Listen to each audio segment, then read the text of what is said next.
but thanks for joining us. And I'm glad if we have a small group, we can really get some good conversations going.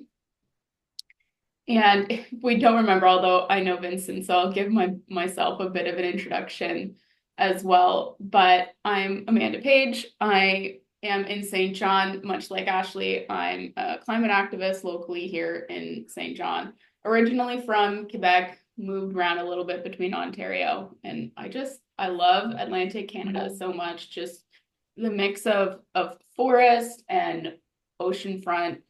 I love it all. And Vincent, do you want to introduce yourself?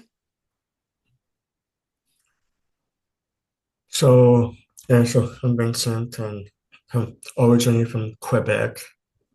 And I mean, and so far I've been doing a lot of environmental advocacy and trying to help out all these groups in the area as much as I can. And yeah, Thanks. And thanks, Shu. I know I've seen you a few times in passing in some other meetings, but want to remind me a little bit more about yourself? For sure, yeah, I can do that. And Vincent, where are you based out of? I'm St. John. St. John. Okay, Yeah. excellent. And Amanda, do you say you were also St. John? Yeah, I'm also Oh, in cool. St. John, and I Uh, work for the New Brunswick Environmental Network, and I also volunteer with Climate Reality Project, so where Amazing. I'm helping with the Atlantic Climate Action Network as I well. mean, I'm also with the ACCN, kind of, helping with some stuff. And yeah. Amazing. That's awesome. Well, thank you, folks. So my name's Shatang Shu. I typically based as an uninvited settler in the Unceded Territories of the Mi'kmaq in Chibuktuk, which is Halifax, also known as Halifax, Nova Scotia. I'm currently in Kyrgyzstan. Because I'm working here until December on a bit of a consultancy contract looking at clean energy adoption and financing mechanisms for clean energy that are accessible but also sustainable from a financial lens. So it's quite an interesting project. I think in terms of the hat I'm wearing today, I am president and co-founder of the Oath Project. And our acronym stands for One Act at a Time to Help the Earth. Hashtag Take the Oath. And we've done a whole bunch of different sub initiatives, from podcasts to litter pickup campaigns to environmental hackathons, and ACCN actually is a bit of a legacy project that we're not as actively involved in, but back in the day it was Climate Reality and Oath that had not me personally, but other incredible people on the team that helped get all started. So it's cool to see how the network has evolved and continue to do some cool things. But yeah, I think I'm like really excited to just network and get to know more people. I think I feel a bit disconnected at times from Atlantic Canada when you're not there physically in person. I actually did my degree at UNB, so New Brunswick holds a very special place in my heart as well. And yeah, so I think I'm just excited to learn more about all of you and network and do all those cool things. Thank you so much. I will do our Atlantic Canada Climate Network introduction. Hopefully, that way, anyone joining us online, if they weren't able to join, can hear our introduction as well. So, our mission at the Atlantic Canada Climate Network is to connect folks working on climate action within Atlantic Canada to center justice, collaborate effectively, and leverage available resources and capacity efficiently, as well as reduce emissions and respond to climate change impacts. Addressing climate change is increasingly important to the health and well-being of our community and planet. Over time, we have noticed different organizations experiencing the same needs, barriers, successes, and more. Without a convenient ongoing communication channel between climate change champions, we risk limiting ourselves to disjointed and incremental changes. Our goal is to reduce barriers and create collaboration across Atlantic Canada. We aim to critique dominant ways of knowing, thinking, and doing to bring new perspectives, engagement methodologies, voices, worldviews, and opportunities for education to all Atlantic Canadians. Before we begin, I want to respectively recognize and acknowledge the relationship that the First Nations, Inuit, and Métis across Canada have with the land all Canadians live and enjoy. we would like to recognize that the ACCN operates on the traditional unceded territory of the Mi'kmaq, Wolastoqey, and Passamaquoddy, Penobscot, and Abenaki nations, or the Wabanaki Confederacy as Innu and Inuit peoples, as well as, apologies. So thank you so much for joining us today. And I really liked, Tangshu, how you identified that sometimes we can feel really disconnected. And I've been hearing that a lot more from people working in climate action, where there's such a large community of climate activists, and individually, a lot of people can feel very disconnected or even disjointed from the action. I think that's why I really see the value in networking, so that people can build those relationships to feel more connected to others that are working on the same challenges as we are. So maybe I will start with the barriers and challenges, but thinking we don't have too many people here today, kind of what are some potential barriers to people participating in the community of practice and trying to get more people engaged and networking with more people? Maybe I'll rephrase that into a more summarized version, but how do we think we can build our network further, and what are some potential barriers to participating in our meetings?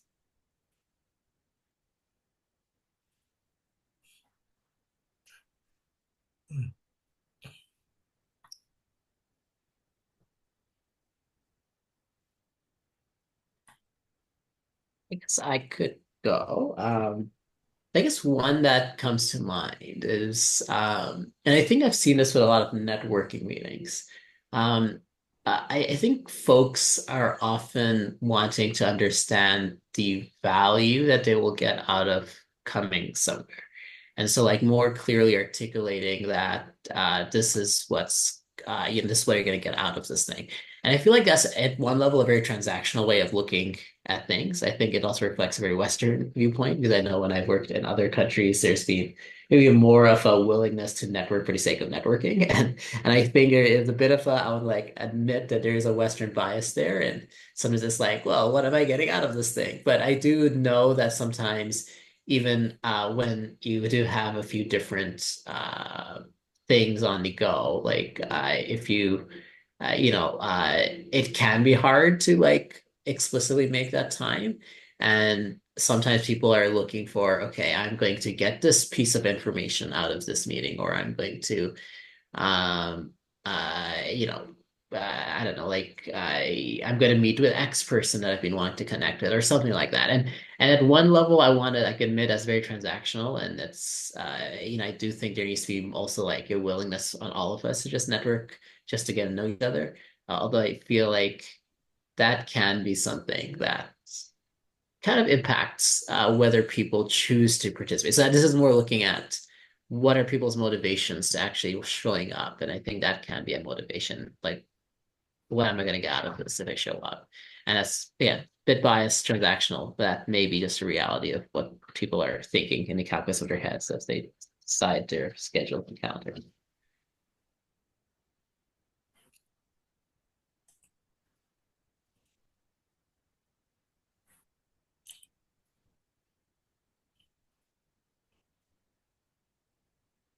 Thank you. Yeah, definitely. I know for myself, as a young professional, we always want to go, all right, what's the benefit in it for me? And that's why I'm hoping to really think about some of the great things we want to talk about in the following year, and we can get hopefully a really great lineup of speakers and themes, and not forgetting to include Indigenous perspectives. I know that's something that's been brought up in previous meetings, and keeping that on top of my mind for scheduling future meetings.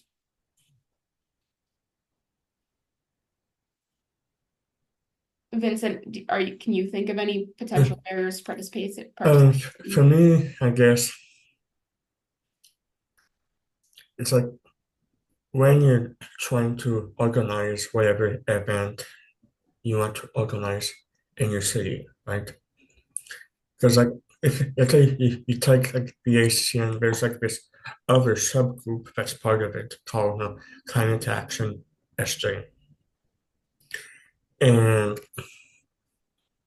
if for that one, and we have a whole bunch of people for the ACCN, but climate action SJ is really like more like community oriented, not necessarily people who work in the field, right? So when you're trying to get the volunteers to get involved for whatever event or activity you're organizing, or just to get more people on your team, that's one of the hardest things to do because people just don't, they want, they always want to take part in activities or events, but they never, they're not interested in taking the time it needs to organize and putting in the effort to organize the event, right? Or to help organizing stuff. So, and I've seen that like many times in Quebec and over here. And that's like that kind of like slows you down when you yourself you want to see something happen and you know you can't do it alone. So it's kind of how do you get people interested in what you're doing and wanting to help out, especially in a place like St. John, which is really like port oriented, like gas and all the kind of stuff. Because we have Irving oil here and all that kind. So that's an issue because I mean a lot of people who work for big companies like that don't want to displease their bosses, right? By being involved in environmental issues. So that's a kind of a thing. Yeah, definitely. Another topic that has been circling my mind a bit, and I'm hoping to line up some presenters and speakers on that one, is definitely being more open about eco anxiety and providing a platform for discussing that as well. And a little bit more on spreading the load and reducing burnout, because we've already mentioned climate action can feel very disconnected, especially for those of us that work from home or we're mostly online.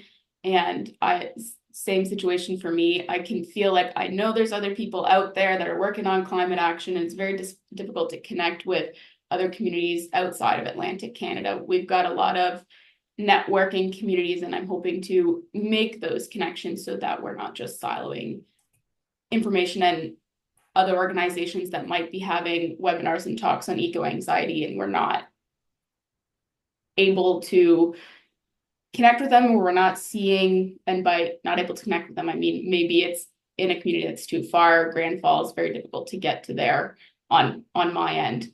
And so I think online is a great opportunity as well. That way everyone can join, and making it a more accessible and inclusive space for all. I'm sorry, those are just the thoughts coming out of my head. I'm giving it to you as it pops into my head. Matt, I'll just reflect here. I really, I I think the online space has so much potential, and I know, like even at the OT, we talk about this sometimes because definitely being in person and as even Vincent pointed out, like when you're like with a St. John group, like if you're there meeting in person, there's a different kind of energy, and like we can acknowledge that, and obviously that's the case.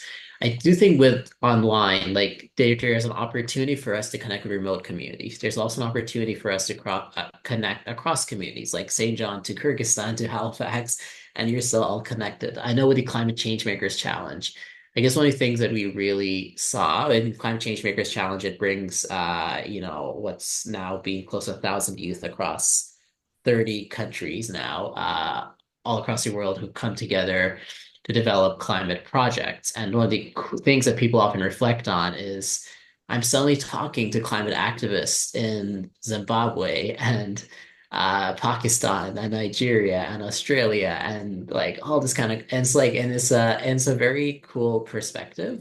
So I do think there's like a huge opportunity for online spaces to encourage accessibility while also recognizing the big asterisks that it is like more screen time and it is like it's kind of like this two sides of of a coin, right? So like there's a lot of downsides with the online space, but then there's also like a lot of cool potential if utilized correctly.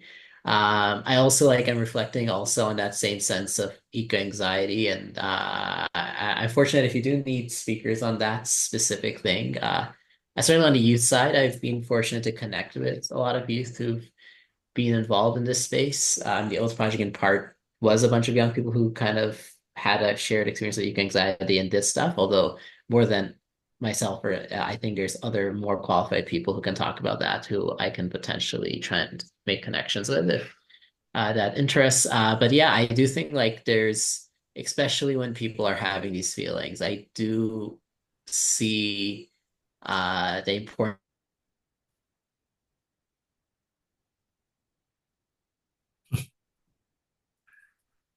I think he froze. Hopefully his internet rejoins. I did think it was mine for a second there. Mm.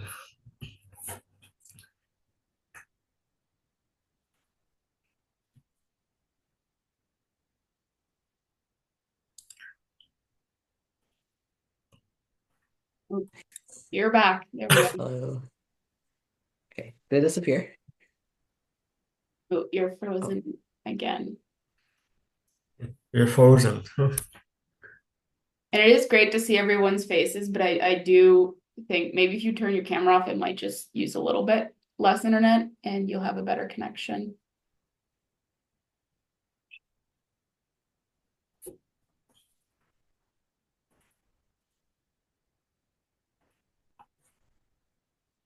All right, we'll wait for Shitangshu to rejoin us and rejoin the internet.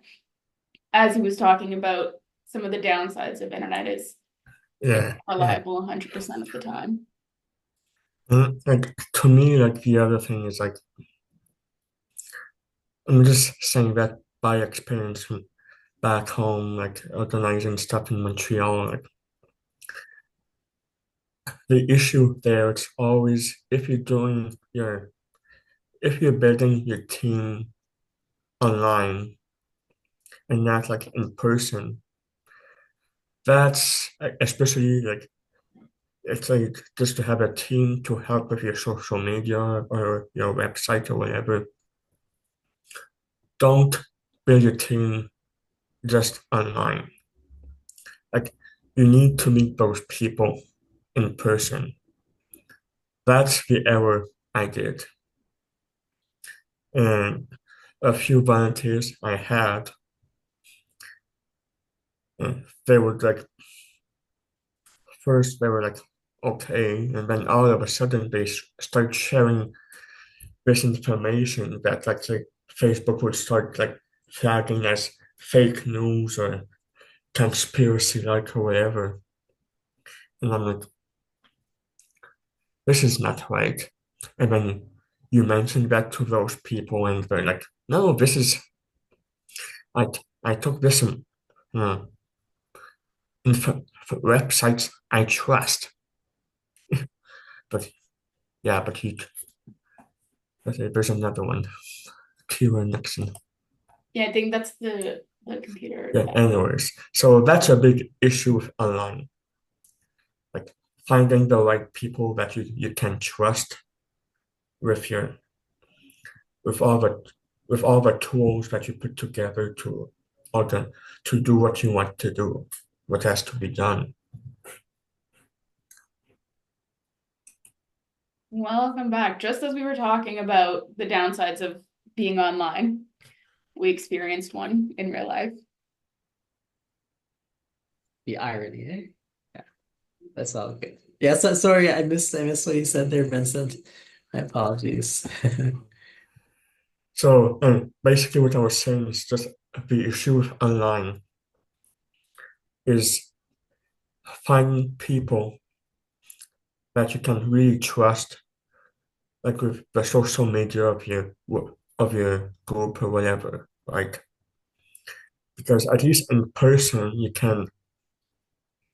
have like if it's gonna click like that with those volunteers, or if they're not the right type at all. But online, people are just gonna write to you and be like, "Hey, I really want to help out and everything. What can I do to help?" And then, but if you're like, "Oh, can you help with our social media or whatever?" And here's the kind of information that we want to share. But often, what happens from the experience, like I was saying, it's some people are gonna start, being normal, and all of a sudden they're gonna start sharing like climate or science articles coming from a random website that social media like Facebook will flag as being like fake news or whatever. And then once you try to confront these people, they're gonna start saying like, "Oh, no, I took this from this website, but I really trust it. That's where I get all my information like that from." And it's like, no, that information is wrong. It's not trustworthy. There's nothing scientific about it, or nothing like makes sense in that information. And of course, these people, you can't really argue with them to get your point across sometimes because they just don't want to listen. But so that's one issue. And also other people saying, "Oh, I really want to help." And then they realize how much work they have to do, or what the volunteering really entails. And they're like, "You know what? I don't have time for this. I'm too busy with other stuff." And that's like that kind of answer. It's one that you often see. Like, yeah, that's one of the big issues I find.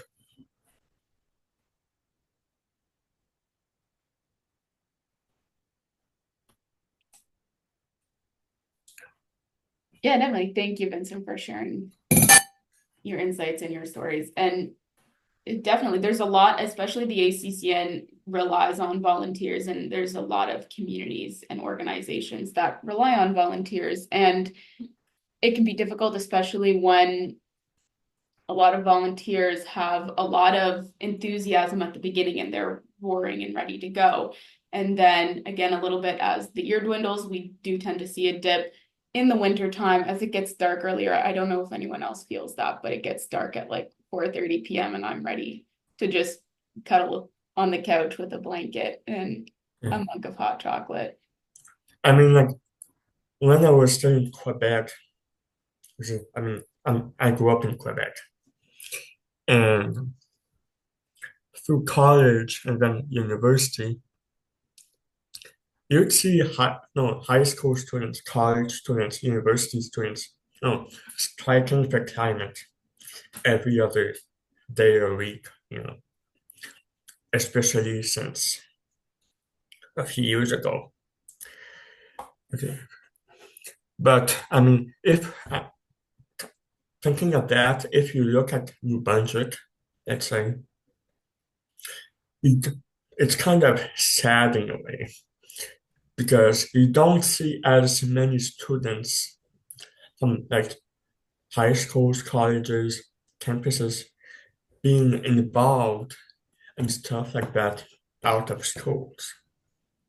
I mean, maybe they have like clubs on campus or in their schools, but but not as much engaged in the community, which would be awesome to see because it's basically third generation who are going to have to live with all those issues.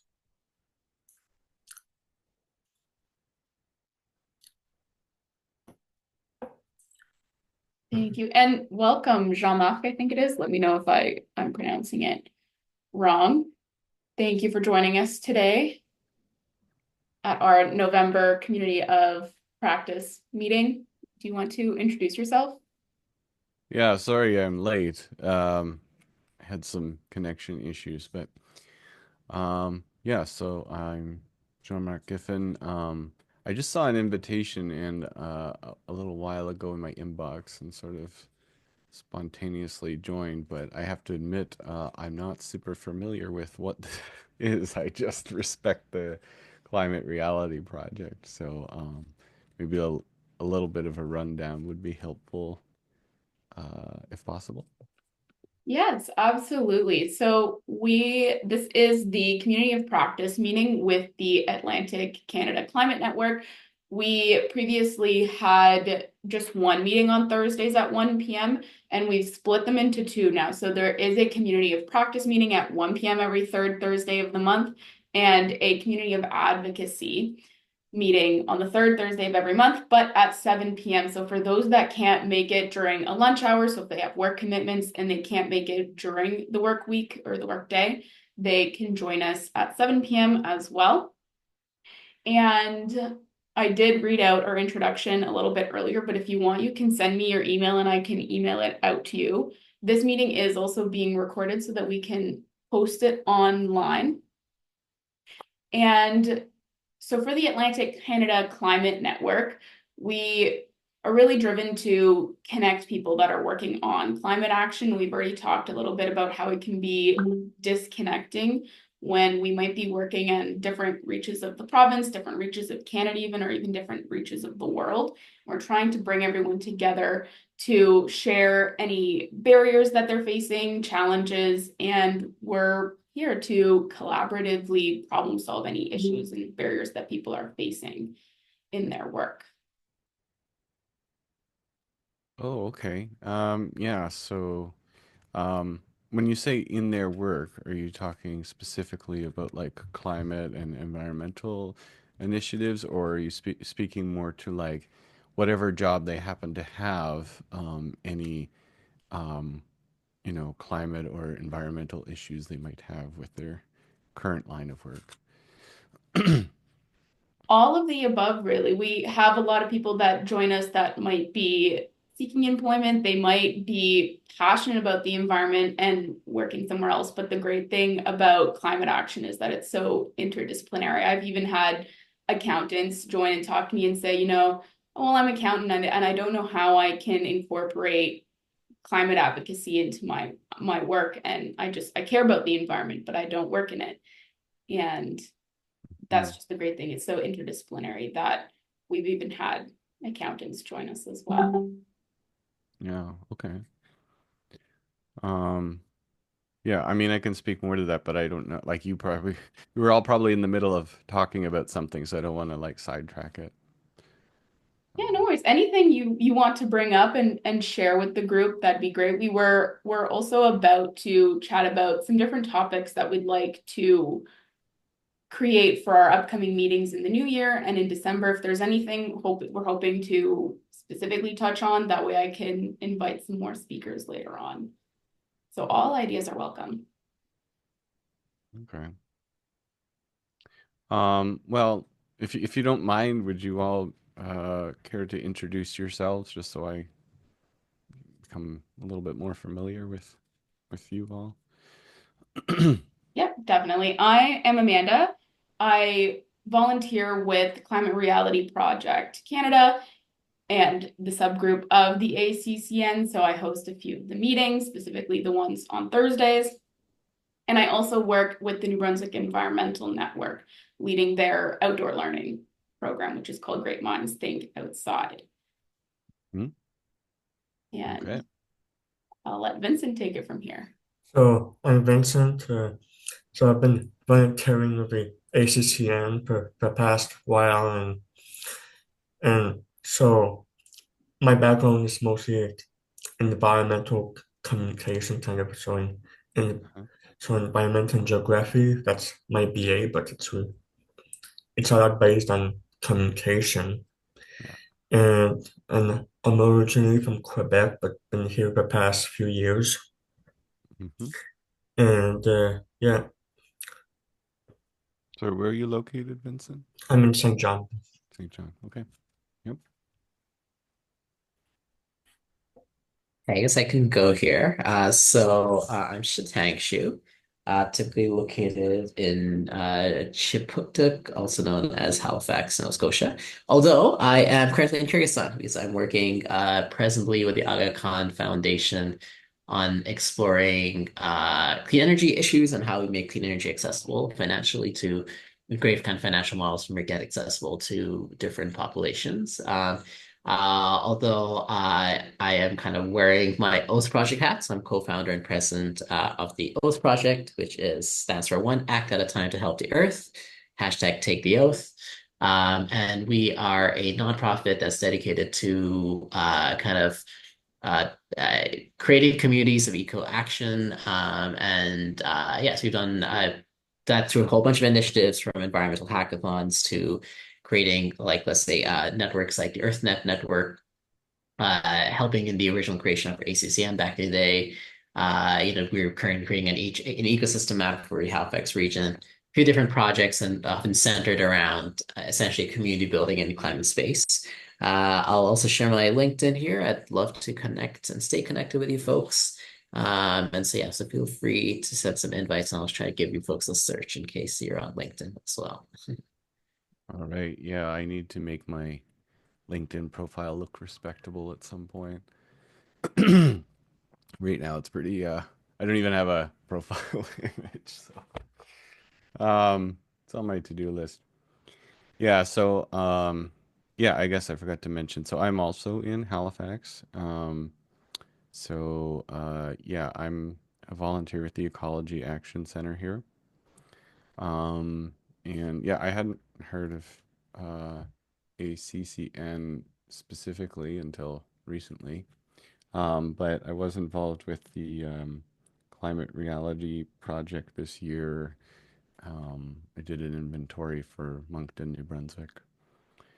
Um, I've basically been exploring different avenues to see what my capacity and skill set lends to within climate and environment. And Yeah, I mean, I'm a software engineer by trade. I've been doing that for 15 years now. And it's mostly been in the video game industry. But especially in more recent times, I've been um, thinking, okay, well, I've done this long enough. I'd like to be able to apply that to um, something more important because the issue of there are not enough video games in the world has long been solved, but the climate issue has not been solved. So I think it's a more important issue. But I've been working remotely most of the time, especially for the past 10 years. And I kind of wished I could work a little bit more locally with people. So I've been trying to see, okay, where is there a space for a climate engineer in local climate action. And so far, I have not found anything promising in that regard. There uh, any Yeah, so I just saw a link to work on climate. So I am in that group, and but again, most of the opportunities there have been remote, and at some point, I might just have to bite the bullet and say, well, I guess that's what needs to be done. But again, I've been uh, somewhat stubbornly trying to find something more local until I've decided that there's nothing left to be found. And I've also been training in data sciences, which might be more useful locally because pretty much anytime I go to any climate related convention, there's data everywhere. So that data has to be coming from somewhere and visualized by someone and analyzed by someone. So that might be more of a direction to pivot into. You know, Mark, if I can ask you a question, you mentioned you a database inventory for Moncton climate reality. What do you mean by that? Or something inventory? Yeah, so every year the Climate Reality Project puts out sort of a, I guess you could call it a score sheet or inventory of various municipalities across Canada. Basically comparing them. Historically, it has been more quantitative. So, how many um, kilometers of bike lanes are there Or, given the amount of space there actually is, carbon emission reductions, things like that. Um, this year it was based more on um, policies. So what kind of policies are in place, municipally speaking, that um, so for example, Halifax is the only one that has a carbon levy. Um, specifically to address a climate levy, specifically to address climate the Halifax plan. But in other areas, it's not going as far. So anyway, yeah, they recruit volunteers, and each volunteer basically does a deep dive into one municipality, and then all that data is entered into a simpler form to be collected and compared. And so my assignment this year was to Moncton, New Brunswick.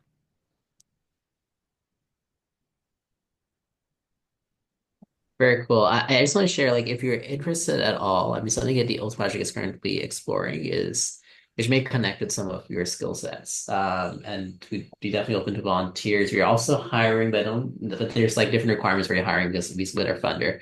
So I don't necessarily know if you'd qualify, but we can, if you're interested, you can reach out. But basically, we're doing an ecosystem map of climate actors in the Halifax region. We're kind of inspired by what NBN did. So Amanda, I think you're very familiar with this database of this directory of who is working in the climate space in New Brunswick that NBN did, and I think that's an incredible resource. And so, kind of mimicking that, trying to do something in Halifax. Where we're at right now is a nice spreadsheet of a lot of contacts. I think we've identified an opportunity if someone Mhm. wants to take a project on to like make this kind of like what NBN has done, right? Like something that's actually more searchable, filterable, pretty on a website. So I mean, if anything like that, this again connects with data, software, all that fun stuff. Yeah, if that ever interests, feel free to reach out, John Mark, and yeah, I'll put our email too. But Yeah, if not, no yeah, no, worries. yeah. Yeah, this looks very very interesting.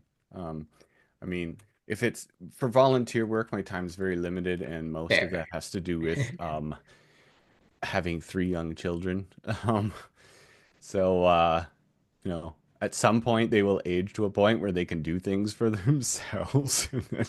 It's not always my wife and I doing every little thing for them all the time, but so I'm thinking in 2 years things will start to level out a bit more. But for the time being, it's kind of like yeah, it's kind of like I can dedicate a few hours here and there a month to do something, but I'm actively looking for like, okay, once that ends, what can I do? And obviously, it'd be best if I could just replace my current work with, paid work. But I'm also, uh, I'm not shying away from things volunteer work because I think that's a lot of great work is done through volunteer work, and not all of it is financially viable, but it's sort of a will there's a way kind of thing. So. All right. Yeah, I'll send you an email about that while I Awesome. remember what's going on. Thanks so much. Yeah. Yeah, thanks, John Mark, for adding. And have you checked out Good Work? I know it's probably very well known. Every once in a while, I come across some people that haven't heard about it. And when I was just starting my career, I was on Good Work daily. Sorry, good work. Yeah, goodwork.ca. Okay. Can drop it in So the chat. that's where our current vacancy is. So so I'll try and link that vacancy in case folks are intrigued. Yeah, I don't know if I've come across this before. Um, I mean, I have come across a number of different like green job seeking sites, but when I look up Halifax, there's either nothing or it's just like Tesla, um, which I have mixed feelings about at best. So, um,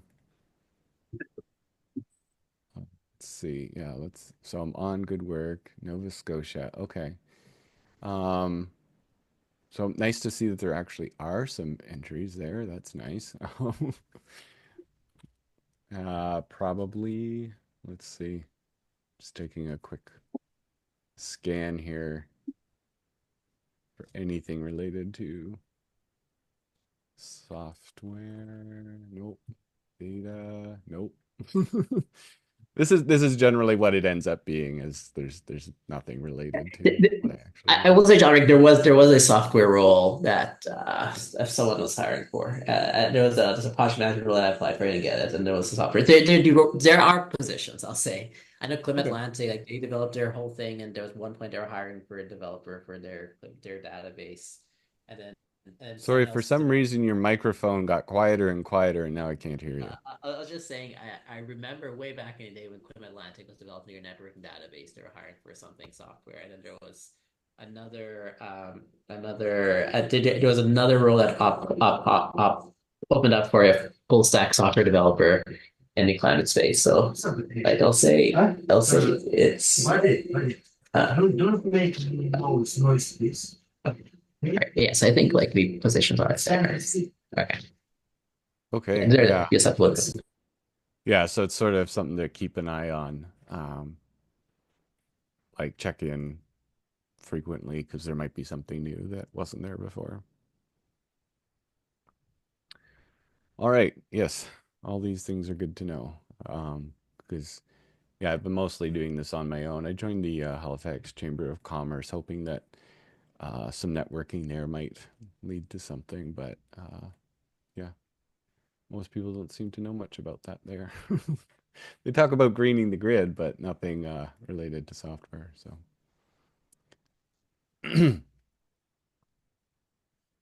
All right. Well, we're coming up to the last 10 few-ish minutes of the community of practice meeting. And also, Jean-Marc, in case you didn't know, we also do have other events with the ACCN as well. So we have a bi-weekly on Mondays book club called Green Ink.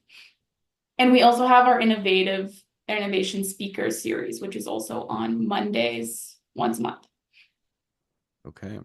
So you can check those out on our website. I don't think I added that in the chat yet, so I'll add the ACCN website on the chat, in the chat. Yeah.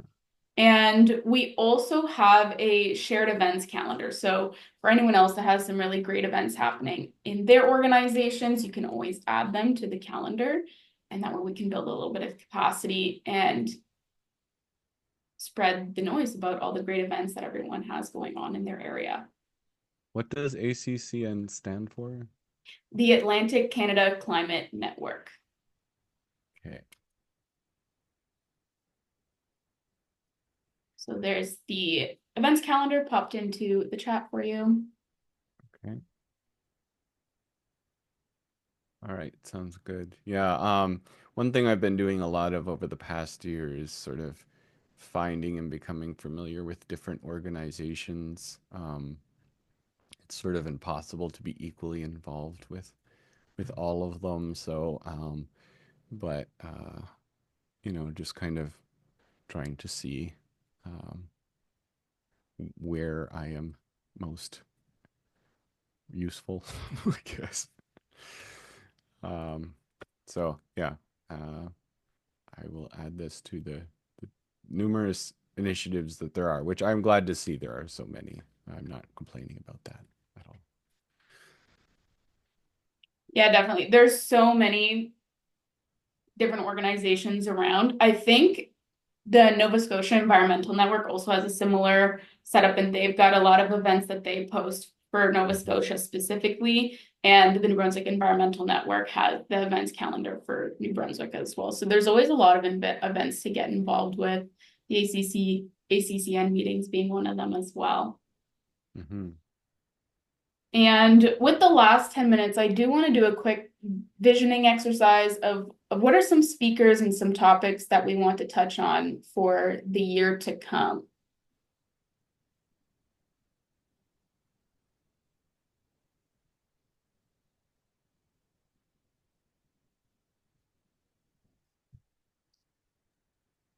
I can just reflect on something, and because I've heard this a lot across my journey, and John Mark's highlighted is like, how do you leverage your skill sets to be an ally in the climate movement? And we're all guys. We've got graphic designers, and we've got website developers and marketers, and uh, project managers. We've got all these different skill sets and artists. How can we all maybe find our space in the climate movement? Because this is something I hear constantly from so many different people across so many different skill sets.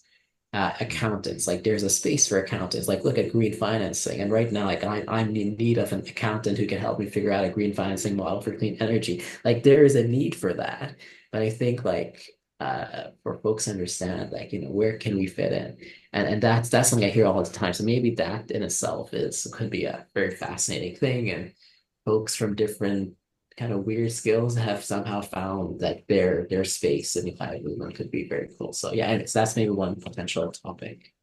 Hmm. I'm biased, but I like it. Because yeah, it has been hard, like knowing it's like, okay, I'm a software engineer. I have never been a part of any environmental group or climate or anything like that, and I've decided that that's something that I want to do, and I like ideally like to do it as a job, but I'm just kind of lost, like right from the start. Like, okay, so now what? So yeah, obviously having some sort of like go to like just go here and that's what we do. We help you figure that stuff out. Um, would be amazing, I think.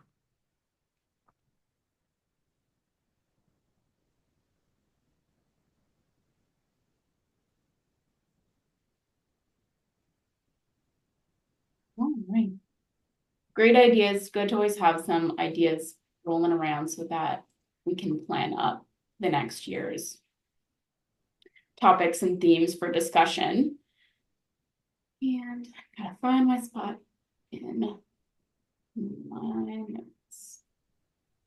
There was a few places that I already emailed through the ACCN that we already had on the list, as we did a while ago. But I haven't heard back from any of those places yet.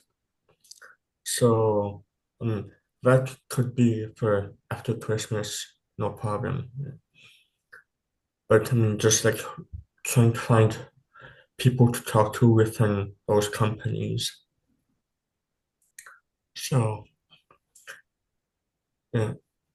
And there's also like one place I did add on the list that wasn't there was like this research institute up in Sheboygan.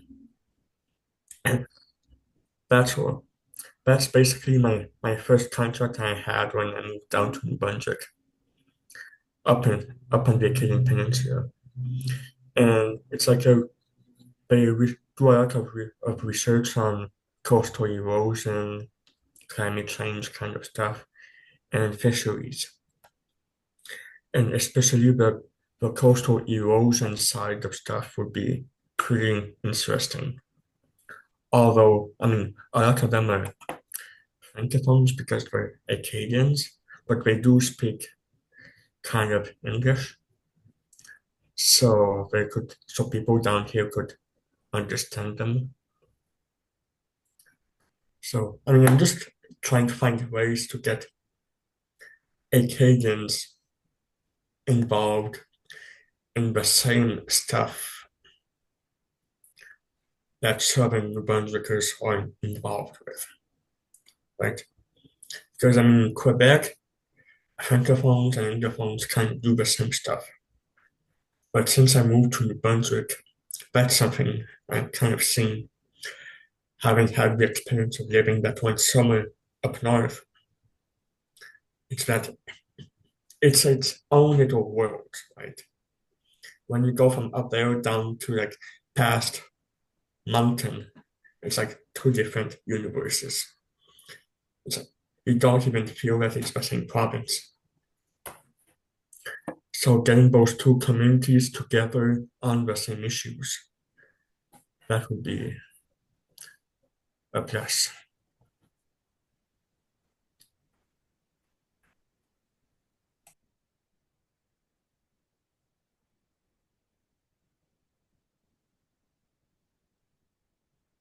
Thank you, Vincent. Sorry, I was just writing that down because I love to write while I listen. It just helps me absorb it even more. All right, so we're at the tail end of our meeting. I'll let everyone sign off and we can have a little bit of an extra 5-minute stretch in our day. And next week, our topic will be on eco-anxiety and tools for managing eco-anxiety on a day-to-day schedule basis. And don't forget, you can always, if you think of someone that you think would be a great speaker, they can fill out our speaker sign-up form and you can share that as well. I'll put that in the link. So if you can think of any great speakers that you'd love to hear from, and they can sign up as well, or they can email the ACCN.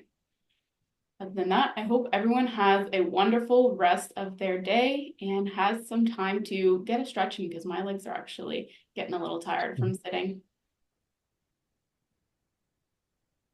Thanks so much, Amanda. I think I really enjoyed this. Just one other quick idea is I think maybe a session on how to create effective political action. I'm thinking we have Owl's Head Provincial Park successful, and they did a whole bunch of things to get their protection.